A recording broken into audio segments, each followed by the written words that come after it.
예, 한 주가 시작된 만큼 한 주 전체적으로 어떤 이슈들이 있는지 정리를 해보고요. 또 우리는 어느 곳에 초점을 맞춰야 될지도 가늠을 해보도록 하겠습니다. 글로벌 모니터 안근모 편집장과 함께합니다. 어서 오십시오. 안녕하십니까? 안녕하세요. 트럼프 얘기부터 한번 해보도록 하겠습니다. 최근 들어서 트럼프의 자화자찬이 계속 좀 이어지고 있는 모습이고 예. 무역 전쟁에 대해서 실제적인 성과를 계속 좀 선전을 하고 있는데 이거 어떤 작전인지 한번 해석을 해주시겠어요? 지난번에도 한번 말씀드렸듯이 지금 트럼프 머릿속에는 가장 크게 지배하고 있는 것이 한쪽은 이제 특검 수사, 예. 또 한쪽은 이제 11월 예정된 중간 선거겠죠. 아무래도 정치인은 대통령은 당선된 직후부터 재선을 이제 고민하게 된다고 하는데 이제 특히 아주 중요한 선거가 눈앞에 다가왔기 때문에 선거가 중요하고 그다음에 선거 민심에 굉장히 큰 영향을 미치는 것이 지금 진행 중인 그 이른바 무역 전쟁입니다. 예. 그래서 이 주말 사이에도 트위터를 통해서 무역 전쟁에 이기고 있다. 이런 이제 또 그 자랑을 늘어났는데 이게 단순한 자랑이라기보다는 유권자들을 대상으로 하는 자랑이겠죠. 이번에 그런데 좀 특징이 좀 달라진 모습을 발견할 수 있었는데 굉장히 트럼프 대통령의 이제 화법은 굉장히 단순 명쾌하고 네. 그래서 아주 쉽게 알아들을 수 있습니다. 그게 사실이냐 논리적으로 맞느냐 이거는 중요하지 않죠. 그런데 이번에 이제 그 부각시킨 게 뭔가 하면은 중국의 주가가 한 20몇 % 떨어지고 있다. 그 대신 그에 반해서 미국의 주가는 여전히 아주 강력하다. 예. 미국에서 전국에서 지금 그 철강 공장이 재가동되고 있고 철강 노동자들이 일자리로 돌아오고 있고 그런데 중국 경제는 아주 안 좋다. 주가 지수가 20몇 % 떨어졌다. 예. 이렇게 이제 대비를 시켰습니다. 즉 지금 이제 중국은 지고 있고 미국은 이기고 있다라고 하는 것을 주가 지수를 가지고 이렇게 예를 들어서 네. 부각을 시킨 것이죠. 그래서 아시다시피 중국 주가 지수가 굉장히 많이 빠졌고 물론 당연히 그 무역 전쟁 이슈가 중국 증시에 큰 영향을 미치고 있지만은 미국 증시가 상대적으로 더 나은 것은 무역 전쟁에서 이기고 있다라기보다는 아무래도 그야말로 어마어마하게 풀어놓은 이 그 재정 부양 자금 예. 이 영향을 크게 이제 받고 있는 것이죠. 물론 상대적으로 미국은 무역에 덜 의존하기 때문에 충격을 상대적으로 또 적게 받는 측면도 있습니다만은 어쨌든 이번에 그 트럼프 대통령이 중국 증시의 그 급락세 이것을 미국이 이기고 있는 증거, 중국이 지고 있는 증거로 이렇게 내세운 것은 상당히 주목할 만했습니다. 대통령이 이런 얘기를 예로 들면서 하는 경우도 흔치 않은데 그렇습니다. 그래도 참 직관적으로는 잘 오는 것 같아요. 그렇습니다. 예, 하다 보니까 트럼프의 또 강점이라면 강점일 수 있고 얘기를 해주신 것처럼 지금 한쪽 뇌는 특검, 한쪽 뇌는 중간선거에 쏠려 있다 보니까 지난 주말 사이에서도 관련한 좀 움직임이 있었지 않습니까? 오하이오주를 갔는데 그렇습니다. 그 간 의미 트럼프가 골프를 치지 않은 의미 어떻게 좀 해석을 하셨어요? 그래서 트럼프 대통령은 이제 주말에 골프를 쳐야 되는데 네. 골프를 마다하고 지금 주말에 오하이오주로 바로 날아갔습니다. 주요 사안이나 정책적인 공개를 할 때도 골프장에서 트위터로 하는 사람인데 그렇습니다. 예. 그만큼 이제 굉장히 급한 일이 오하이오에서 발생했다는 얘기인데요. 네. 뭔가 하면은 이번 주 화요일 7일에 예정된 오하이오 그 12번 선거구 특별 선거가 있습니다. 하원 빈자리를 놓고 이른바 이제 우리로 치면 보궐 국회의원 선거를 하는 것이죠. 예.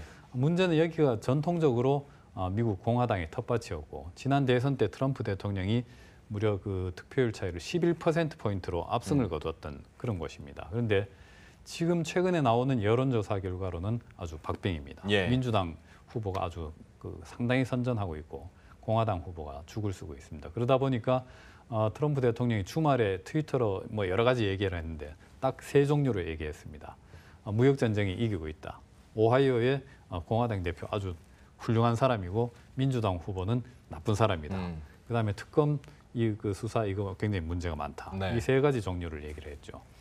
그만큼 이제 오하이오 이 선거가 굉장히 중요한데 왜 중요한가 하면은 오는 11월 그 중간 선거를 앞두고 치러지는 마지막 그 특별 선거입니다. 네. 그래서 이 선거가 앞으로 이제 11월 그 중간 선거가 어떻게 될 것인지를 보여주는 특히 그것도 오하이오주 네. 굉장히 중요한 지역이기 때문에 앞으로 이제 11월 중간 선거의 일종의 바로미터가 될 것이다. 네. 이 리트머스 시험지가 될 것이다라는 데 대해서 미국 여야가 똑같이 그 인정을 한다고 합니다. 그래서 여기 이제 그 선거가 굉장히 중요한데 지금 현재 그 사전에 이루어진 사전 투표에서도 지난번 그 2016년 총선 때는 공화당원들이 굉장히 적극적으로 사전 투표를 했는데 예. 이번 선거에서는 사전 투표율도 굉장히 저조하고 오히려 민주당 그 유권자들이 70% 이상이 그 민주당 유권자일 정도로 사전 투표에 적극적으로 나서고 있다고 합니다. 그래서 예. 지지율 격차가 아주 뭐 거의 없다시피 하고 문제는 트럼프 대통령 당선 이후에 그 치러졌던 뭐 여러 군데 곳에서의 어떤 특별 선거 결과를 보면은 그 이제 당시에 트럼프 대통령에 대한 지지율 이게 그 지역 선거에 그대로 반영됐다는 예. 것이죠. 즉 지금 그 지역에 누가 나왔느냐 하는 것보다 어떤 공약을 들고 나왔느냐 하는 것보다 트럼프 대통령에 대한 그 지역 지지율이 바로 이제 그 특별 선거에 반영됐더라. 그런데 지금 그 지역에 그 조사되는 트럼프 대통령 지지율이 국정 지지율이 반대하는 그 비중보다 낮아졌습니다. 즉 반대하는 여론이 더 높다는 것이죠. 예. 그래서 이번에 그 트럼프 대통령이 굉장히 이 지역 선거를 중요시 여겨서 아주 가기는 했지만은 오히려 과연 그 성과를 거둘 수 있을지는 굉장히 불투명하고 트럼프 대통령이 어쨌든 지금까지 해왔던 무역 전쟁이라든가 이런 대외 정책 대부분이 중간 선거 어떤 여론 확보를 예. 염두에 둔 행동이었다고 본다면은 그리고 이번 선거가 또 중간 선거에 큰 영향을 미칠 것이다라는 것을 감안한다면은 화요일에 있을 오하이오주 특별 선거 여기에도 국제금융시장에 상당히 주목해야 되겠다 하는 생각이 듭니다. 아무래도 중간 선거의 가늠자가 될 수 있기 때문에 여기에 대해서 좀 얘기를 많이 해주셨는데요. 속도를 좀 내보도록 하겠습니다. 무역 전쟁에 관련해서 한번 이야기해 보도록 할 텐데요. 레리 커들로 백악관 국가경제위원회 위원장이 다시 한번 어떤 약 위안화에 대해서 얘기를 했단 말이죠. 그렇습니다. 그러니까 트럼프의 결심을 과소평가하지 마라라고 하면서 그 위안화 약세가 계속 이뤄지는 일부 자체는 중국에서 자본이 떠나고 있다는 증거이기도 하다. 이거 계속되면 중국 뭐 심하게 말해서 난관에 봉착할 수 있다라고까지 얘기를 했는데 여기에 대해서는 좀 우리가 어떻게 재해석을 해야 됩니까? 굉장히 주목할 만한 이제 전술인데 앞서 말씀드렸듯이 트럼프 대통령은 중국 주가 지수 빠지는 것을 가리키면서 중국이 지고 있다는 증거다라고 말했죠.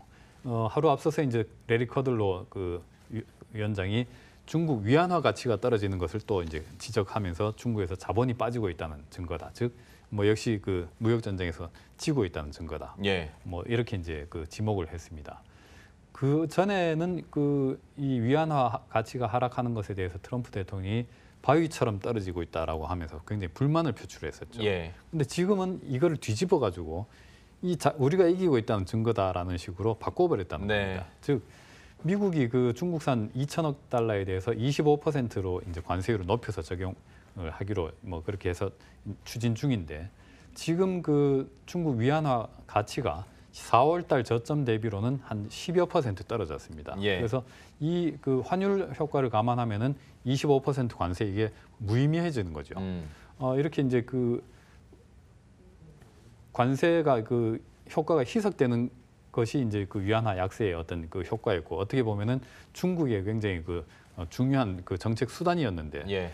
미국이 이렇게 이제 저기 봐라 위안화 떨어지는 것은 중국이 지금 그만큼 지고 있다는 뜻이고 위험해지고 있다는 뜻이다 경제가 뭐 이렇게 이제 공격을 했기 때문에 중국으로서는 위안화 가치를 이렇게 계속 떨어뜨려 나가는 미국 관세정 공격을 회피해 나가는 이 정책 수단이 일종의 봉쇄될 수 있다 하는 뭐 그런 점을 생각할 수 있겠죠. 특히 이제 위안화 환율이 이제 7위안 선을 곧 넘을 것처럼 환율 상승 속도, 위안화 가치 하락 속도가 빨라지는 와중이었기 때문에 지금 위안화 환율 이게 굉장히 기로에 있었다 이렇게도 볼 수 있겠습니다. 약간 며칠 사이에 미국과 중국의 스탠스가 위안화 관련해서도 변화가 보이고 있는데요. 여기에 대해서도 앞으로의 흐름들 지켜보도록 하겠고요. 시간 관계상 이번 주 주목할 만한 일정 간단하게 체크하고 마치도록 하죠. 어디에 초점 맞추고 계십니까? 지난주 일단 무역 전쟁 이슈 때문에 이탈리아 국채 시장 요동 불안정이 재현된 것이 좀 파묻힌 측면이 있는데 이걸 이제 계속 봐야 될 것 같고요. 예. 그다음에 이제 경제 지표로는 미국 7월 소비자 물가 지표 네. 이게 이제 굉장히 중요합니다. 당연히 아시다시피 미국 물가가 오르면은 연준이 이제 금리를 더 많이 올릴 수밖에 없고 그러면 네. 또 달러가 강해지고 전 세계 금융시장에 영향이 미쳐집니다. 또한 그 위안화 같은 경우는 중국 인민은행이 또 한번 지난주 금요일에 제동을 거는 정책을 했기 때문에 이 그 속내가 뭔지 중국 정부가 외환 시장을 어떻게 관리해 나가는지 이것도 굉장히 중요하게 봐야 되겠습니다. 얘기를 해주신 지표들과 또 이슈들에 대해서 저희들도 꼼꼼하게 체크를 해드리고 또 결과가 나올 때마다 정보들 업데이트 해드리도록 하겠습니다. 지금까지 글로벌 모니터 안근모 편집장과 함께했습니다. 고맙습니다. 감사합니다.